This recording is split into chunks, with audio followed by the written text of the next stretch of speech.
Good morning, everyone. Morning. Good morning. Good to see you all. If y'all don't know me, Keith Brooks from the Education Department and also on the Faculty Development Team. Welcome to the 2012-2013 season of Primetime at the UU Library. Primetime is a year-long contribution, celebration, and contribution of the academic and experiential accomplishments of our faculty, students, and staff, and is a collaboration between the Friends of the UU Library and many offices on campus, whose mission is to encourage lifelong learning beyond the classroom for our entire community. Join us on Tuesday, September 25th, as we celebrate Associate Professor of English Mark Bruce's publication of The Anglo-Scottish Borders and the Shaping of Identity, 1300 to 1600. Today we welcome AnneMarie Kooistra, Associate Professor of History, as she shares her summer experience at Yale University for the Council of Independent Colleges and the Gilder Lehrman Institute, the American History Multidisciplinary Seminar on Slave Narratives. Let's welcome Anne.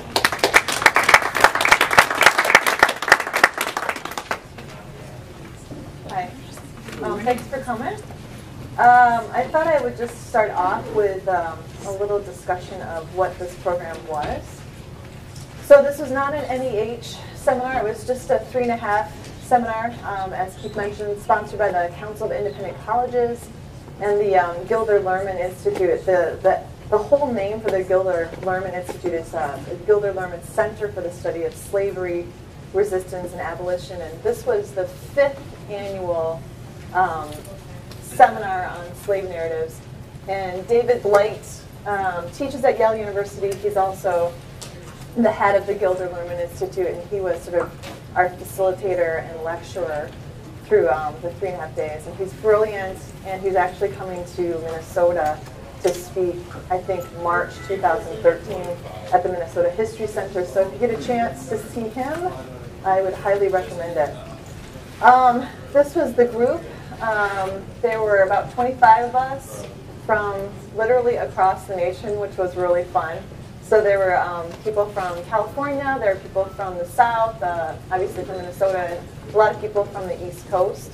And again, a lot of people from history, but a lot of people from English. We had philosopher guy here who asked some very interesting questions, and it was fabulous. To prepare for the seminar, we had some assigned reading, and we started out with a couple I had never read before.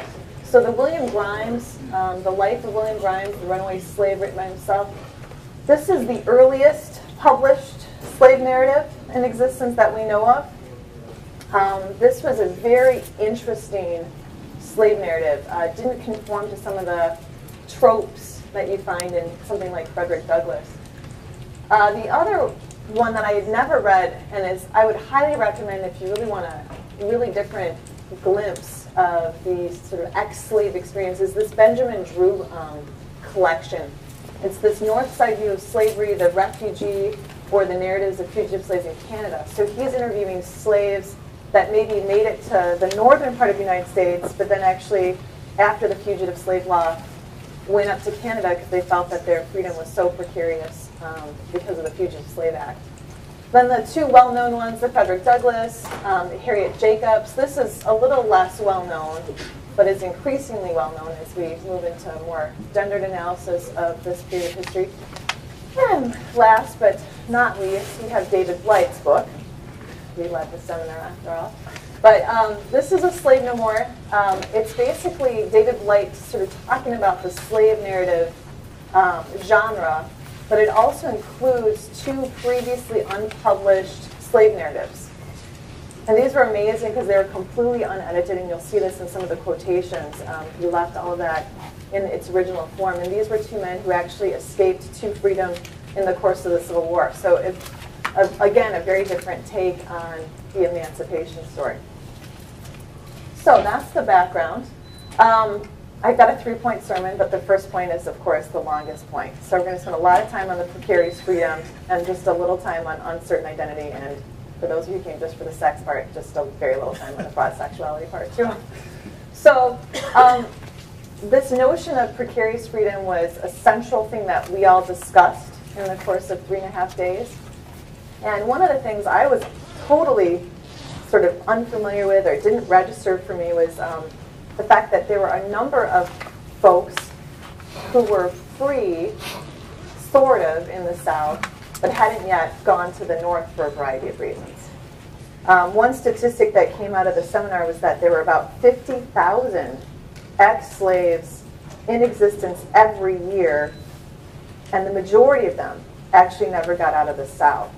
And so it was interesting to read those stories in some of these different accounts. And so one that really stood out to me is from the Drew narratives, is the story of John Holmes, who, if you want to hear resistance, it's John Holmes. So, you know, whenever he was faced with a whipping, he refused to be whipped.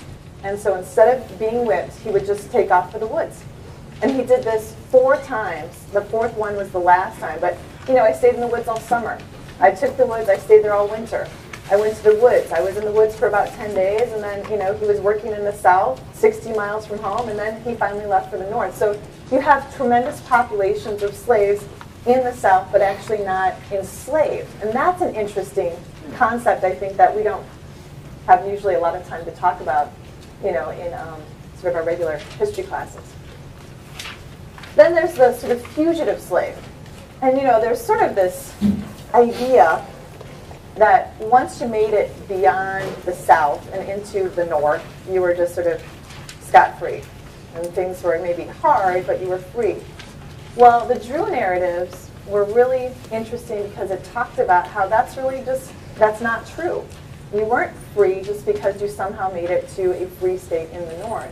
And so you have a number of people who actually invested in their northern United States existence, and then after the Fugitive Slave Law was passed in 1850, they found themselves having to pull up stakes again and go up to Canada to really be out of harm's way. So I got a couple of examples from the Drew narratives. Charles Lucas. I worked in Geneva, New York until the passage of the Fugitive Slave Law, when my friends advised me to go to Canada, with which advice I complied at a great sacrifice on account of some property which I was trying to buy. And given, you know, how difficult it was for ex-slaves in the first place to, you know, get resettled, begin to build a life, the fact that they have to do this twice, and they do so in some cases successfully, is remarkable. And I think it shows a lot of resistance. And this is Nancy Howard did the same story, and I'm going to go through this fast because I have a lot of details. My husband thought I was preparing for a 3-hour presentation and was shocked to find it was only about 20 minutes. Anyway, the other sort of interesting fact that came out of the seminar was that the Fugitive Slave Act, and I could talk a long time about that, the Fugitive Slave Act, which was passed in 1850, also really threatened the existence of even free blacks, because they were concerned that there were going to be slave catchers coming to the North and basically forcing them into slavery. And so you have free blacks, even in the wake of the passage of the Fugitive Slave Act of 1850, moving to the North. And these are just 2 examples. These are people, again, who had been purchased their freedom in some cases. But yeah, so I came here last spring, here to Canada, to escape the oppression of the laws upon the colored men. And this guy left Indiana on account of laws. And they're both talking specifically about the Fugitive Slave Act. And of course, the fugitive free black is going to be even more threatened by the Dred Scott decision, which comes a little later, et cetera, et cetera. And then, during the course of the Civil War, this was actually probably one of the highlights for me, because I tend to have sort of a dreary view of history. I'm not a very optimistic historian. And so, you know, we don't teach that the Civil War was fought to free the slaves. It's just, you know, you can wish it were true, but it's not true. It was not fought initially to free the slaves. And the Emancipation Proclamation, although a great thing, didn't also free all of the slaves when it went into effect in 1863. And it's only after the Civil War that you have the 13th Amendment. So I have sort of a bleak view of, you know, the nobility of the Civil War. But my fellow participants, along with David Light, really tried to emphasize the role that slaves themselves played in changing the agenda of the federal government in the course of the Civil War. And you sort of know this, but then when you read these stories of men who took these crazy chances to pursue their own freedom, I think that it sort of drives the point home in a way that maybe doesn't, just with an intellectual approach. So these are both quotations from David Blight, sort of dealing with the question of a number of slaves who went to the Union lines during the Civil War. At first, because there was no Emancipation Proclamation, they were treated as contraband. So we recognize that they're still theoretically property, but we don't want to just put them back on the plantations, and this allows us to sort of retain the property identity without then sort of re-enslaving them. And so there's this sort of transition period that David Blight talked about in that first quotation. For thousands of ex-slaves who followed or searched for Union armies, freedom initially meant life in contraband camps, and these were not fun places to be, where they struggled to survive in the face of great hardship, disease, and occasional starvation. But then you've got this very optimistic vision here. To the perennial question, who freed the slaves, Lincoln or blacks themselves, the Turnage of Washington stories, and these are the two stories that are part of this book, answer conclusively that it was both. And to me, that's maybe even a redemptive moment in American history. So just to give you a sense of the two men that are included in this book, here is Wallace Turnage, and this is sort of him speculating about, do I take the chance and follow the Union Army? Do I cross over? And he says it was death to go back, because of course he's already run away at this point. He ran away 5 times before he was finally successful. I mean, this is a persistent guy. And it was death to stay there, and freedom was before me. It could only be death to go forward if I was caught, and freedom if I escaped. And he's got this great sort of crossing the river in this like really sketchy boat, and being pulled over by the Union troops, plucked out of the river, plucked out of slavery. I mean, this is just beautiful. And then John Washington is the other person whose story, and again, this is not me just screwing up with my quotation. This is actually, these were guys who, managed to learn how to read and write when it was illegal. And so the narrative reflects that. So before morning, I had begun to feel like I had truly escaped from the hand of the slave master, and with the help of God, I would be, I never would be a slave no more. And I love the double negative, the emphasis, like this is not going to happen. And that's where the title of the book comes from, obviously. But again, the further reflection, what this meant to these men to have escaped, even while, the Civil War is happening. I had made my escape with safety after such a long struggle. This is the guy who tried 5 times before he was successful.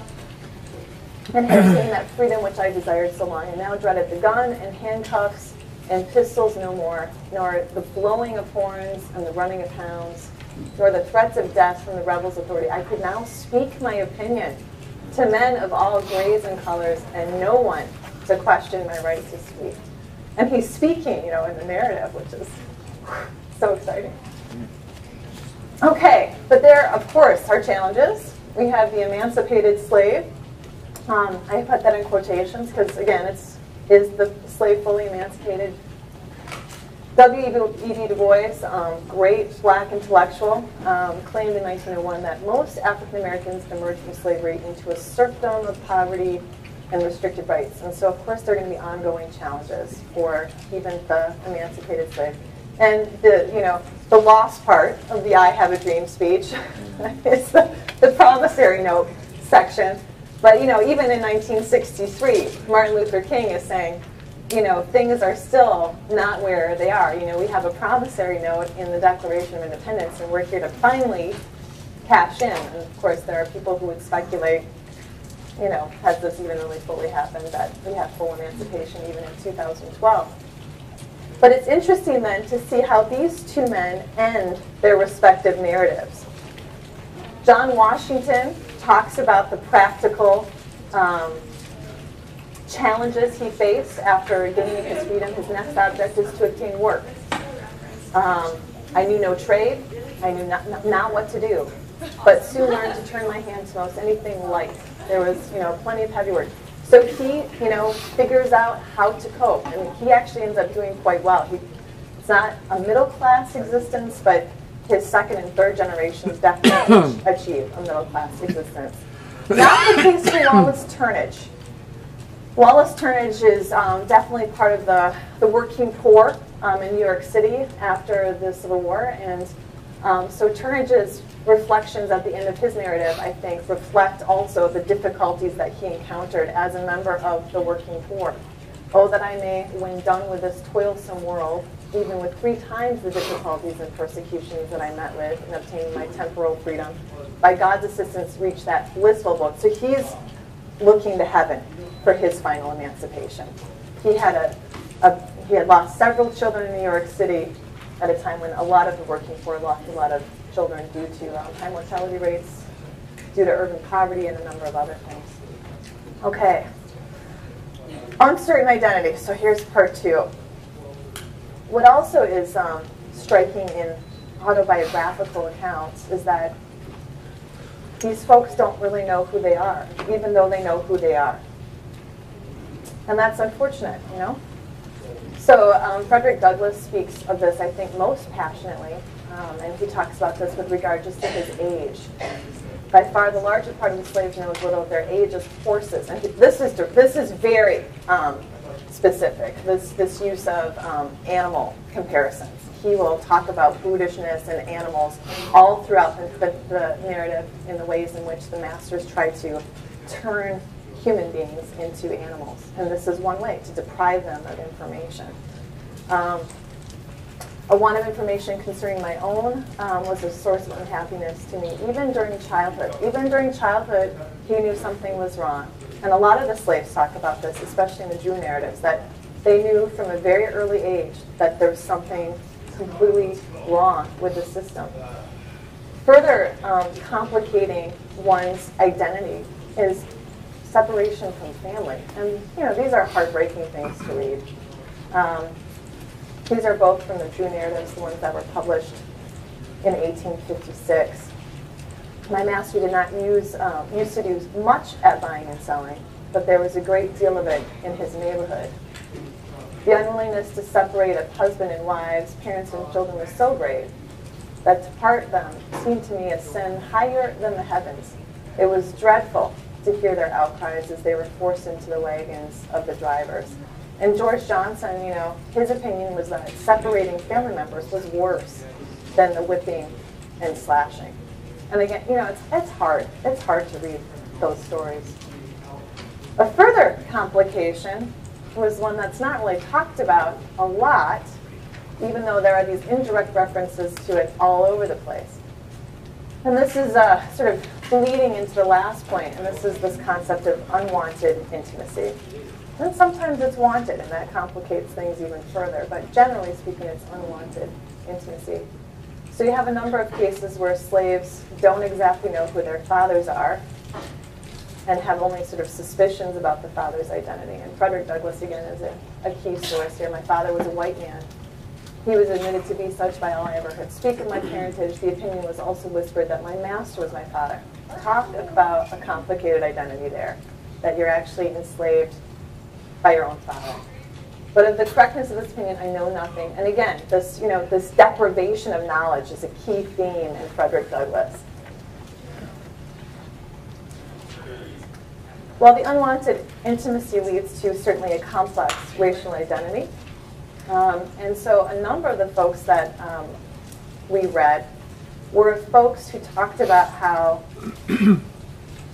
yes, they were black, and yes, they were slaves, but they were also sometimes more white than they were black.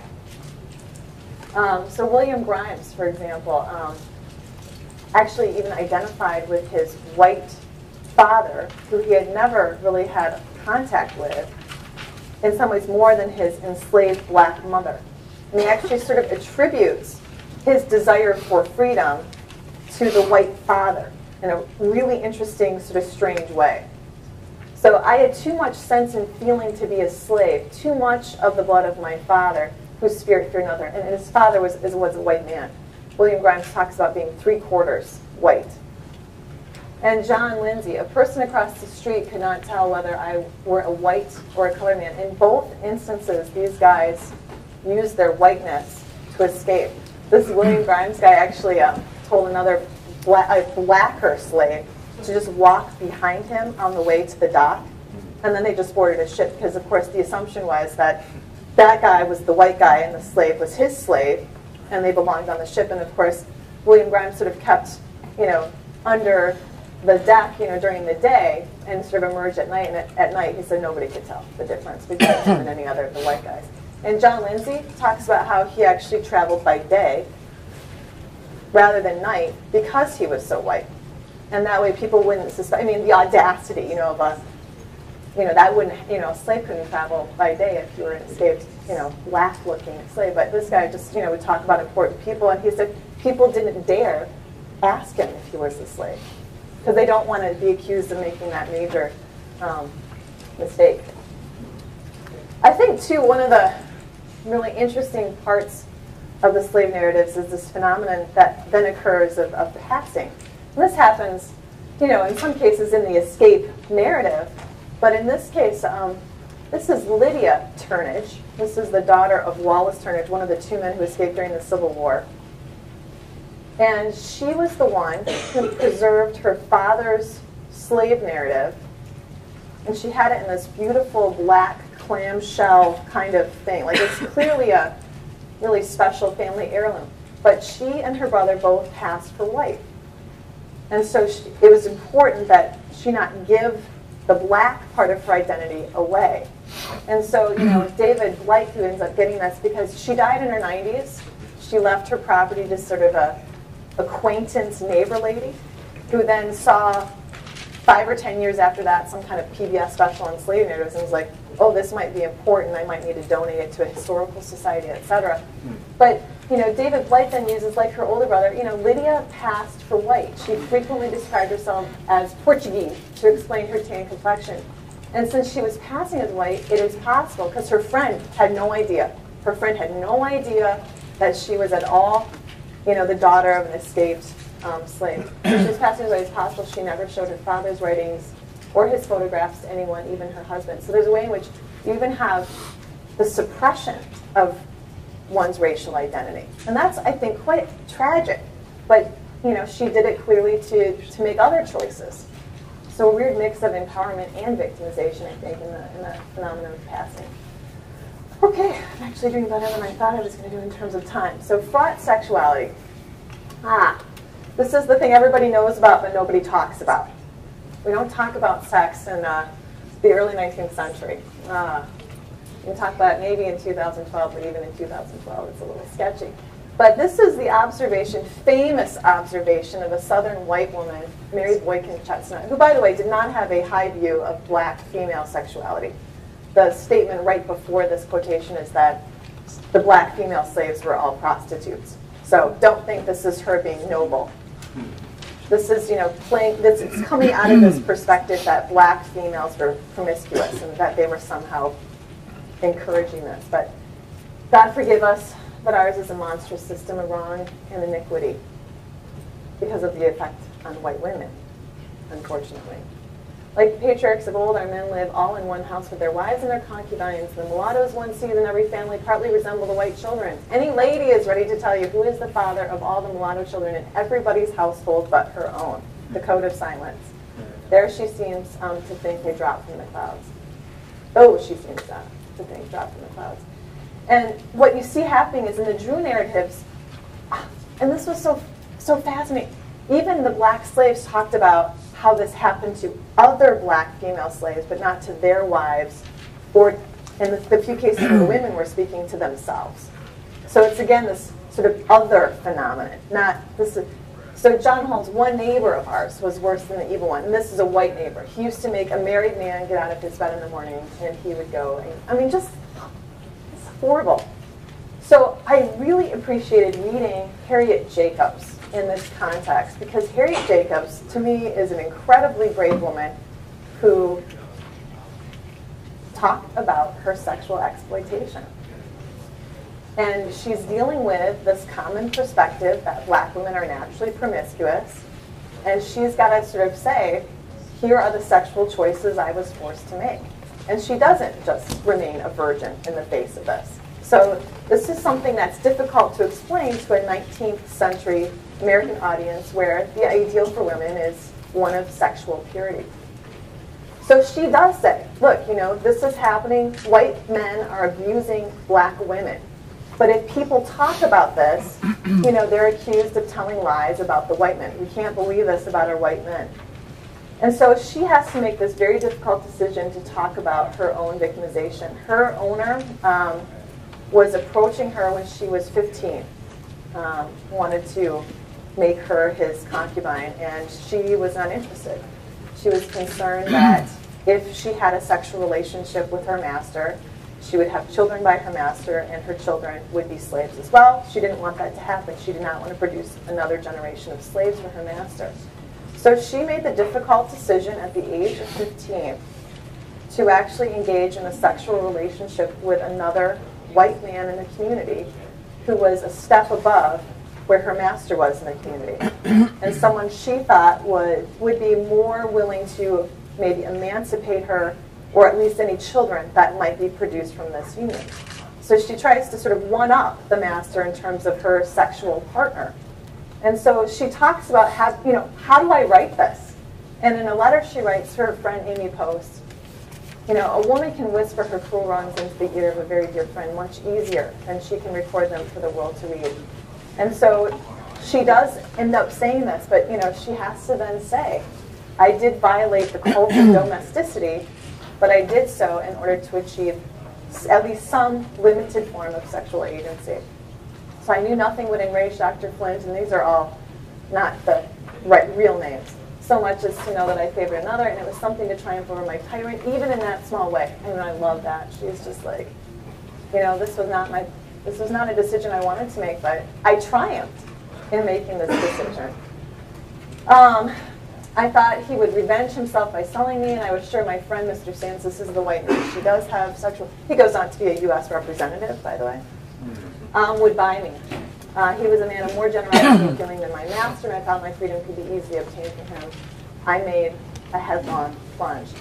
She ends up having 2 children by Mr. Sands, and they are eventually freed, but Harriet Jacobs ends up sort of escaping to freedom after, I think it's 7 years, in a tiny, tiny attic space in her grandmother's house.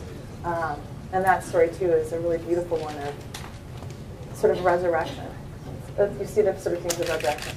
Okay, I should stop and take any questions. I talk very fast. Yeah, 3.5 days. You can learn all that in 3.5 days at Yale with David Blight and other fantastic scholars.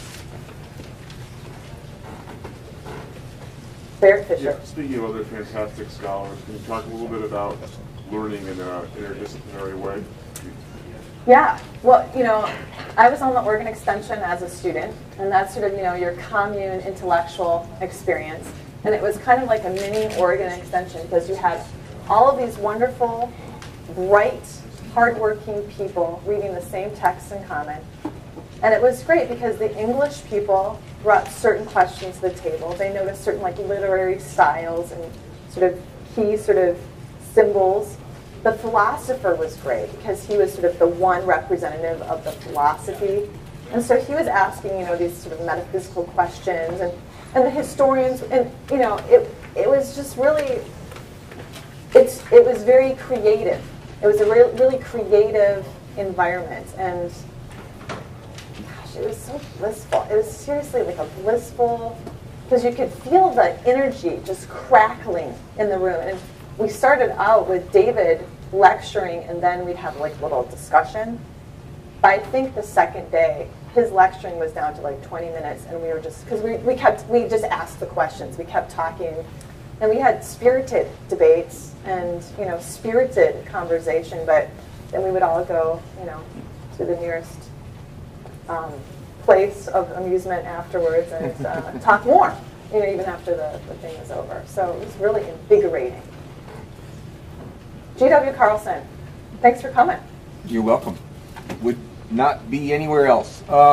Question was why, I've always been intrigued with the question why African American slaves, many of whom chose Christianity as their religion of faith, given the fact that the slave owners were legitimizing slavery by that.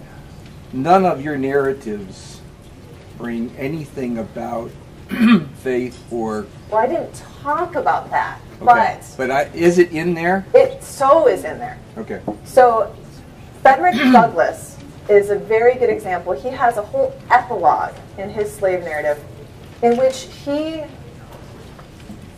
does sort of a double thing. On the one hand, he completely condemns the Christianity of the South as being not authentic Christianity. Mm-hmm. And therefore, espouses a vision of Christianity that's much more activist and social justice in nature. And you see this way more, actually, in his 4th of July speech. That is a brilliant speech in which he says, there is no way any thinking person, any truly Christian person could mistake the Christianity of the South for authentic Christianity. And, Christianity in its authentic form is a liberating, or at least it should be a liberating experience. And Harriet Jacobs talks about this too, actually. They both are at great pains to say, we are Christians because we recognize that true Christianity is not the Christianity of the South. So that comes up for sure in both of those as key things. But you know me, I try to, put that stuff on the side. That's it. Because I like to just make sure you ask the question. Mm-hmm. Yeah, Angela? Could you guys talk about the use of language and word choice? Like, I know slave is the word that's, has been used, continues to be used, but also some people choose to use the word captive. Mm-hmm. I notice how you use unwanted intimacy. As, some people may say rape. Oh, yeah. So did you have those discussions? Rape, we did not have a lot of discussions about rape and unwanted intimacy. It would come up indirectly because of the way different scholars would just use certain words. That would be an interesting thing to talk about. The language does come up in terms of, in parts of especially the Turnage-Washington narratives, because these are unmitigated sources, you can see them working out their freedom even in the way that they're trying to work out the language. So I remember specifically there's one part where you can see Washington figuring out how to use quotation marks in order to do dialogue. And David Blight, is like, oh, you can see him working out, both the language and the freedom at the same time. They both, a lot of folks talked about how even telling the story was a way of, again, kind of claiming the emancipation. The one thing that, I talk about with students is more the sort of the animal words, because Frederick Douglass just does that so deliberately. But I don't think that Harriet Jacobs ever uses rape in her narrative, which is interesting. And not that they would be used in narratives, but as discussion, word choices for discussion, other types of words that kind of describe. Yeah, we didn't really spend a whole lot of time talking about that, despite the fact there were a lot of folks from English there. So. Yeah. Yeah, a little bit more directly in looking at terminology and word choices. As we talk about it right now, meaning in our modern time right now, as we look back on it, a way that gives the people that were enslaved humanities to identify their heritage and who they are. So to say enslaved Africans as opposed to slaves, because if you just say slaves, it doesn't even give them their full identity as people. So that's just one thought around that. So that's very positive. And then what you just mentioned about Harriet Jacobs is on this documentary that we have right here in our library. I thought but since you mentioned that, I thought this would add value to what you had. Slavery in the Making of America. It's a great documentary. It's right here, and there's many others like it as well. Thank you. Oh yeah, my pleasure. Well, and I think too, in terms of the language, just to go back to that, I think especially as historians, we don't like to mess with the language. We're trying to be as authentic as possible in terms of, that's sort of one way we honor the folks who are telling their story is to use the terms they use, even though, again, I don't disagree with talking about that. But I can tell you as a historian, it would be wrong in a way to not use the terms that they use. Because why didn't she use the word rape? In part because she's claiming a certain kind of agency even in that story, which is interesting. You know what I mean? Does that make sense? Does she even have that word, though?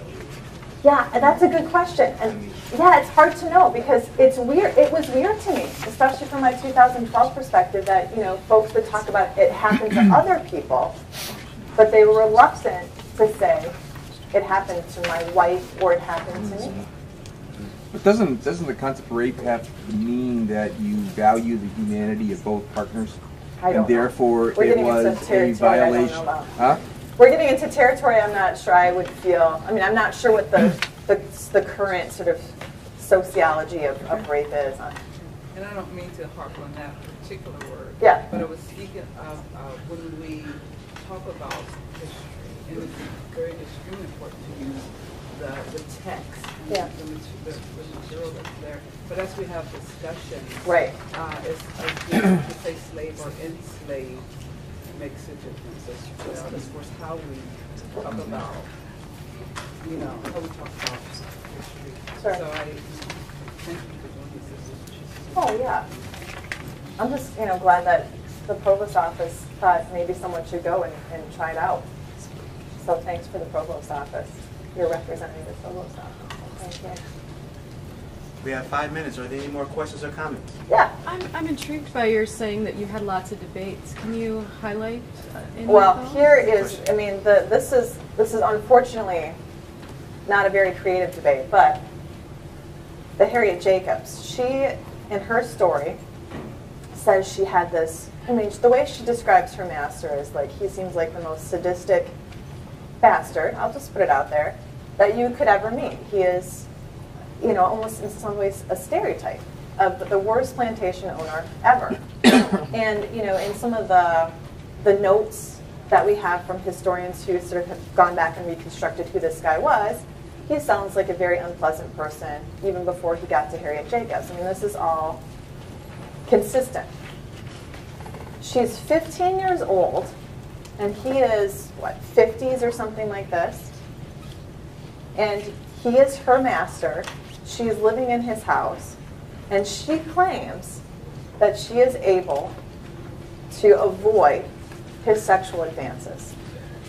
That was a major question. Did she or did she not? Is she telling the truth about this, or is she not telling the truth about this? And it was very interesting because a number of people said, that's not really the important question here. And you had just as many people saying, yes, it is the important question. So there was this very weird, for me, fixation on penetration. Ron is like, I wish I hadn't asked that question. Right? But that's, I don't know. It was a very weird.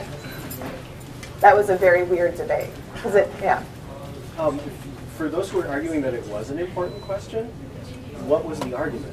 Because it had to do with her authenticity as a narrator. It had to do with truth. If this didn't happen, do we believe other parts of the story? Do we believe, for example, that she was able to hang out in an attic for 7 years? To what degree is this symbolic? So that got into a lot of those kinds of issues. Which actually raises the question of who's her audience. Yeah, and it's very interesting because she only gets this published in 1860, but she's working on it in the 1850s. So I think she was interested in writing to a white northern audience in order to spur them to greater abolition, because she sort of apologizes for her sexual actions in a way in which would have been familiar or placating perhaps to a white northern female audience that would have gone, oh, you're supposed to just not have sex with anybody before marriage. I wonder if that could speak to some of the terminology issues. If she's saying her audience is a Victorian white sort of upper classish society, words like rape, even if it's in her lexicon, would kind of be a little too heavy duty if she's trying to sort of placate that particular. Right, and she claims that rape did not happen. And for her, for me, I felt like what she was telling was, it's a story of endurance, the endurance resistance. She resists and resists and is able to do this over many, many years. It's not, just like, I rose up and did this one thing. It's the endurance. And to me, that spoke to me. Like, I thought, yeah, women are good with endurance. And that's essentializing, I know, okay, but that did speak to me. Like, yeah, she does this in degrees over a long period of time. And that's her story. That was, again, that's how I read it.